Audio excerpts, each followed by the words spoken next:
welcome back to our channel from U and V. Today we're filming in Natasha's house / room because we couldn't film in my room. And yeah, we just wanted to switch it up. room tour. Look out That's for coming real soon. You'll see the differences in our personalities and how drastically different our rooms are. But yeah, so today we're going to be doing something a little bit different. Actually before that, we wanted to thank everyone for watching our videos, for commenting, subscribing, our liking. 5 subscribers. We really do appreciate every single one, whoever watches this video, or all our videos on our channel. Like, we really do appreciate it, and it's nice to know that like we're reaching people and like people enjoy relating. watching this. Yeah, so thank you for that. But yeah, thank you. That just so cricket. I'll put an emoji there. But yeah, so we're gonna be doing something a little bit different today. We're gonna be talking about our coming out stories, and everything that comes along with that, you know, our sexuality and all that. And yeah, it's a little different than the tag videos that we do, but you know, wanted to spice it up. And I think it's just important for us to like talk about our stories and see how people can relate and see how our stories differ from other people's as well. So let's get into it. So I do identify as bisexual. I have dated men in the past, and yeah, I don't think I started labeling myself as bisexual until I was like in my sophomore year of college, I would say. I think I finally like realized my sexuality as I came to college and I started, you know, learning more, educating myself, and like hanging out with different people, and just seeing like their, you know, sexual awakening and all that. But when I think I started like kind of knowing that I wasn't straight when I was in like 5th or 6th grade. Like, I remember talking to that's gonna get into a different conversation, which let me know if you want a video about that. But I was in therapy in 7th grade, I think, or 8th grade, and I was talking to my therapist, and I was like, yeah, I think that I'm not straight. I think I like girls. And she told me to go to a support group to figure out like what was happening. So, and that kind of like made me like take a few steps back and be like, you know what, like I don't want to like go through that. Like, I'm not gonna tell anyone. I'm just gonna keep that to myself. And yeah, from then on out, I was just like, I guess I'm straight, you know. Yeah, it was definitely like confusing when I was younger, and I felt like boxing myself into one label. I just wasn't sure to make such a like, you know, clear decision like that, where I was like, yeah, I'm bisexual and that's that. Like, it was very scary for me to be able to like say that. I personally do identify as gay. I don't really label myself as a lesbian personally. I just don't really identify with that word. But I started questioning my sexuality ever since I was in elementary school.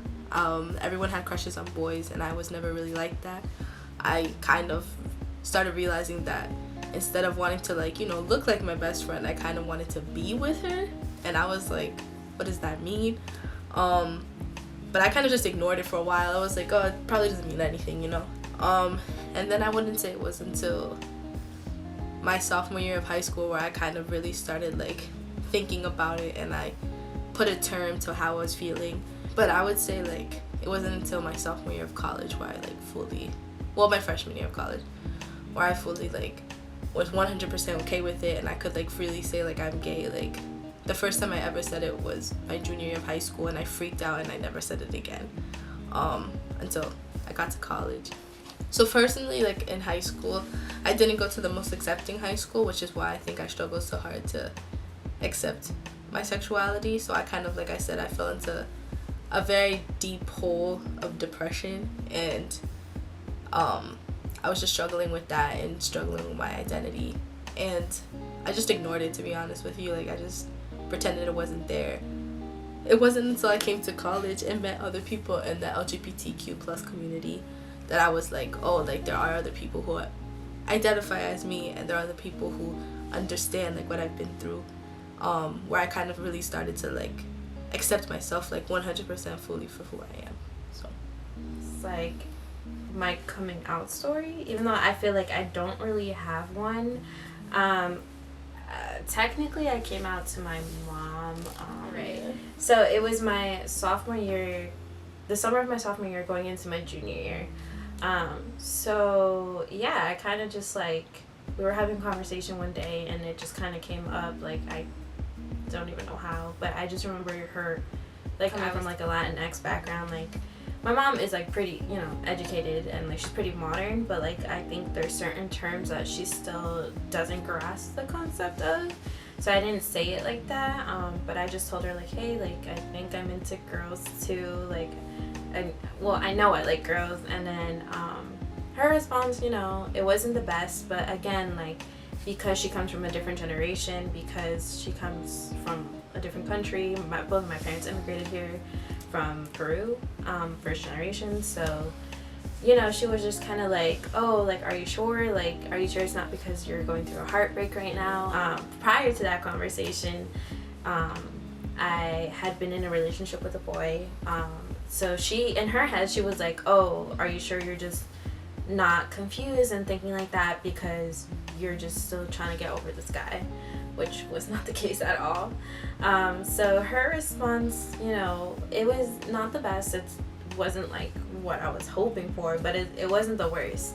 And I think, you know, for me, like I knew that like my mom, like, and she said this to me so many times, like she loves me for who I am no matter like, and it didn't take away from the fact that I was still terrified, but like, you know, it could have been a lot worse. So I think it's important for me to like remember that like other people can go through like really harsh coming out experiences, and for me, like it wasn't the best, but it also wasn't the worst. And yeah, you know, I have my immediate family, they kind of found out, and I'll get into that like extended family and like what other people thought in a different video and later on maybe in this video. But that was my coming out story. Okay, so my experience was, my coming out story was different in the sense that I never came out to my parents like face to face. I did it over the phone. My sophomore year, second semester, I just got this sudden fit of courage. Yeah, courage.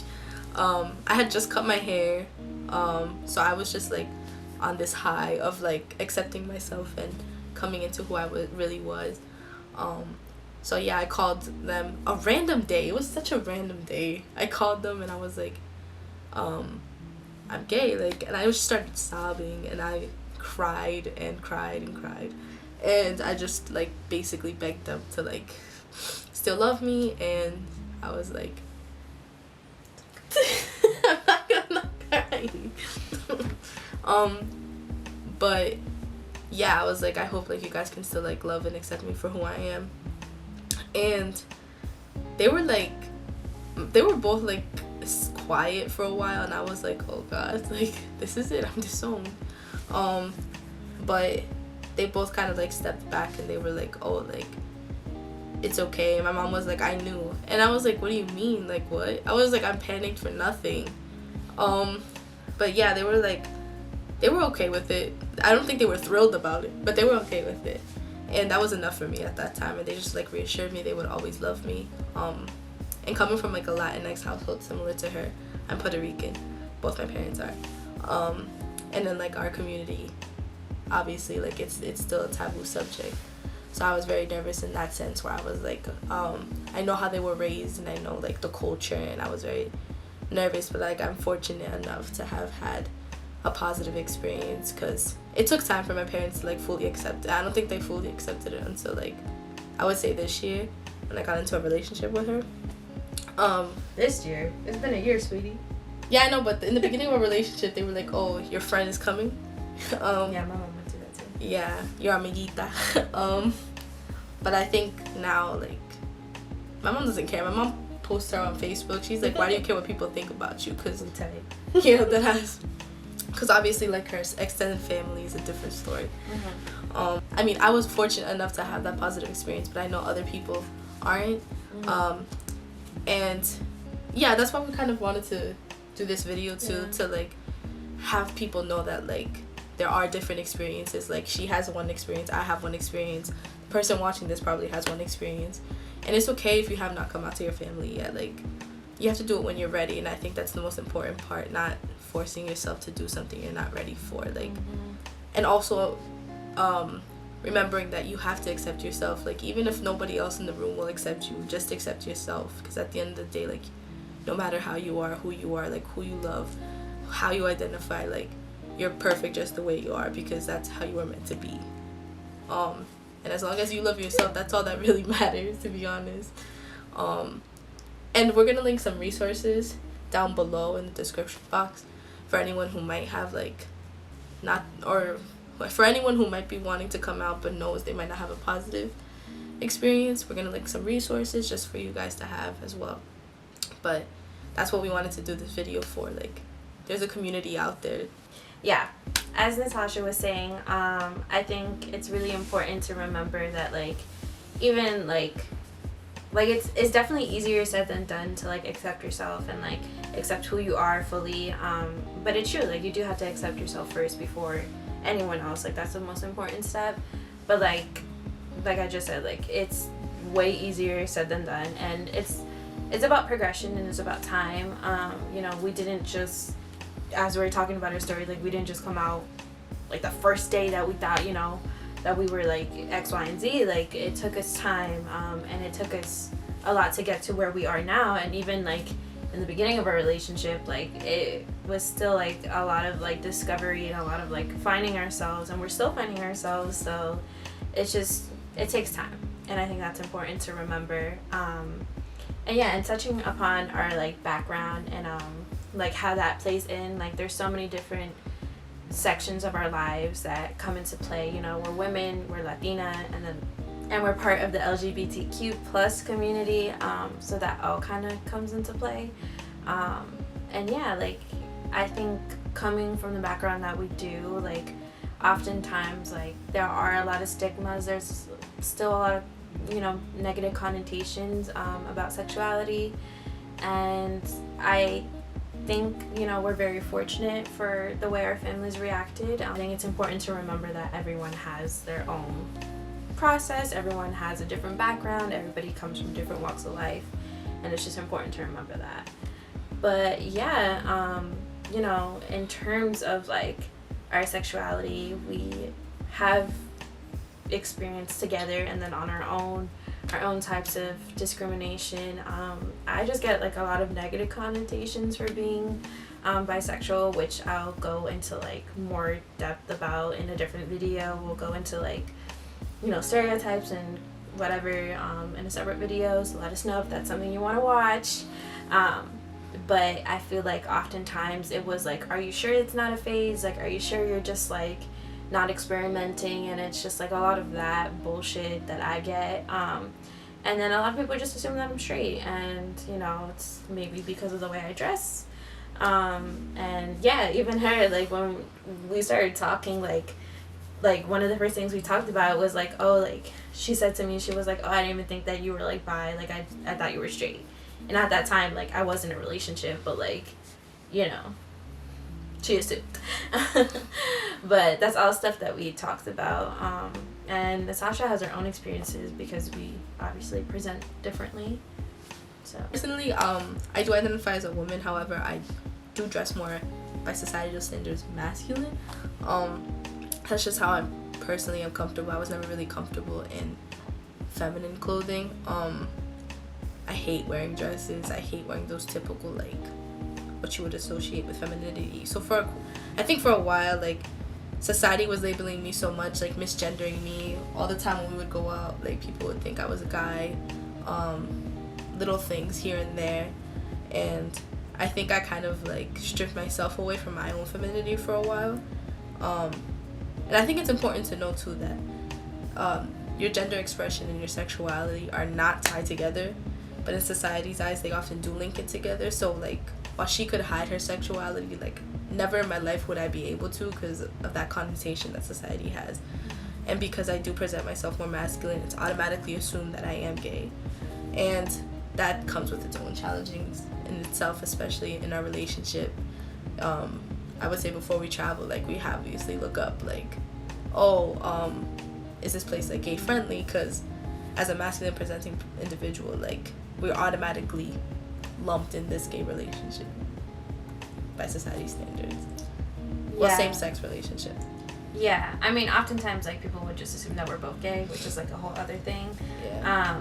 But we said this in a previous video, we're not very affectionate, but we do hold hands in public, and we do act couplely, so it's just, like, we want to know, like, what we're getting ourselves into, because I think, you know, hate crimes and discrimination and just violence against, like, our community is very real. Like, it's very much happening here in the States, outside of the States. Like, it's just a reality, and we just want to make sure that we're being safe and that we're protecting ourselves. And, you know, we've been in certain situations where I've really had to, like, check myself because I do have a temper, and, like, certain things have been said to us when we're together, and we often have to bite our tongue, at least I do, and just kind of, like, deal with it and take it, which is, it sucks, it fucking sucks, but that's the reality of the situation. And I think we're gonna go into more detail in other videos about like the discrimination not only like outside of the community but within the community, and the stigma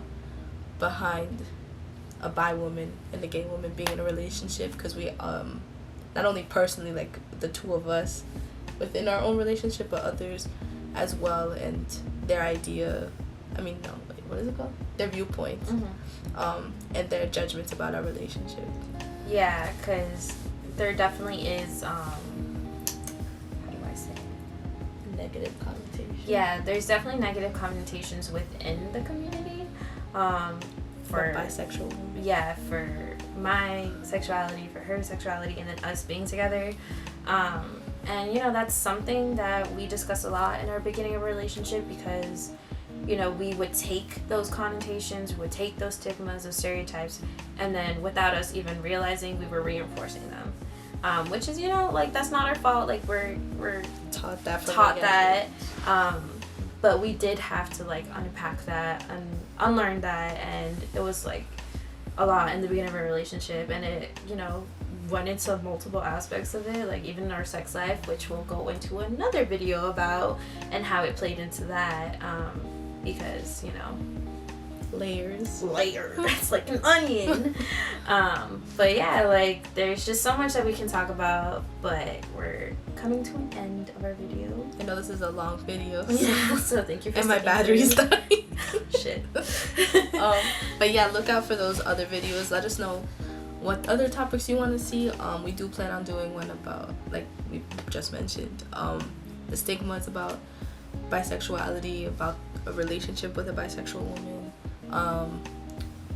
We'll do one about toxic masculinity for masculine women, masculine presenting women, and then even how toxic masculinity plays into, you know. I'm doing my thesis on that. We're sociologists, so we talk about this a lot. When I'm done. But we'll talk about more topics that we feel like aren't being talked about, aren't being... Okay. Sex sells. No, it does though. We'll talk about topics that we feel like we never really saw being talked about in our communities, whether it's the Latinx community, LGBTQ plus community, feminism, you know, like, we'll talk about it, because we feel like we didn't really see that growing up, and we feel like it's still not really being talked about as much as it should be now. But let us know if you want us to touch upon any of these topics particularly and go more in depth about it. And like Natasha said earlier, we'll put some links down below about resources. But yeah, look out for future videos. Comment your own experiences down below. Talk to us. Yeah, if you guys want to ever talk to us, our email's always open, our DMs are always open, our comment section's always open. Don't do that. But yeah, We want to like build that community with you guys and be here as an outlet, because I know I didn't have that growing up. So yeah. Well, we have a special guest. Make sure to comment, like, subscribe. Watch our previous videos. We have a girlfriend tag and who's most likely to that I'll link below as well. And we'll be uploading more content. We're trying to do this Twice a week, so pray for us. So because we're in Natasha's room, we have a special guest. We have Pinguino. Say hi, Pinguino. I don't think this gets on. He's so cute. Hulu isn't here today. He's in my room. This is his sub. Whenever we're in my house, Pinguino. But yeah, stay tuned for more, and we'll see y'all. Okay, We'll see you. No, we'll see you in the next video. Stay tuned. Like, subscribe, comment. All right, Pinguino out. Hulu out always. Wait, I can't. I forget the button.